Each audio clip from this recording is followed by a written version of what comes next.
तर हॅलो भावांनो, आपली गाडी कुठे भरली आहे तुम्हाला लोकांना तर अगोदरच माहिती आहे. मी कारण की पोस्ट डायरेक्ट केलेली हो MH07. तर चला भावांनो, आपल्याला कोकणातच जायचं होतं. गाडी बिडी घेतलेली भरून, टाकी केली फुल आणि निघलो निघलो आणि परत साताऱ्यात आलो. साताऱ्यात अचानक समोर दिसला भला मोठा रणगाडा. मला वाटलं आता इथे बिथे काय अंगावर, पण तसं काय नाही भावांनो, मध्येच उभं केलाय त्याला. रात्री झोपलो, घाट बीट पास करून सोमा गाडी चालवता रातभर त्यानंच गाडी चालवली. 5 वाजता पार्टीच्या 5 किलोमीटर मागं गाडी थांबवली आणि झोपलो 5 वाजता. सोमा पण रात्रभर गाडी चालवून थकलेला. मग काय गाडी बिडी केली खाली, निघलो. मग निघलो आणि आलो महाडमध्ये. महाडमध्ये आल्यानंतर यो आपल्याला महाडचा भाव गावला, गाठ पडला. त्याच्यावर चहा पाणी केलं. भावाची 1.3 आहे.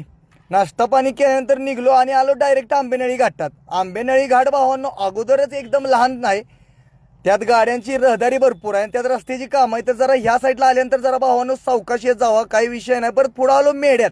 मेढ्यात आल्यानंतर जरा भावांनो नवीनच जरा बघायला भेटलं. काय ती झाडं, काय यो डिवायडर, काय मध्ये लावलेली स्टॅच्यू, एक शेवटकर एक होती भावांनो, काय विषय नाही. मग सातारा बितारा सगळं पास करून कराडच्या अलीकडे खुर्शीत आलो. सोमाला म्हटलं जा बाबा, लयच गरम व्हायला लागले, जरा लस्सी घेऊन ये, कोयना लस्सी एक नंबर लागती हो. मग काय गदा गदा गदा हलवली आणि आता म्हटलं चला मारावी लस्सी. मग काय लस्सी बिस्सी पिऊन आलो डायरेक्ट कारखान्यात आलो. आता कारखान्यात का आलो, तर आपल्याला गाडी भरायची होती नांदेडची आणि गाडी बिडी घेतली भरून. तर भावांनो, हा ब्लॉग कसा वाटला कमेंट करून सांगा आणि जाताना जरा भावांनो तेवढं फॉलो करून जावा. धन्यवाद भावांनो.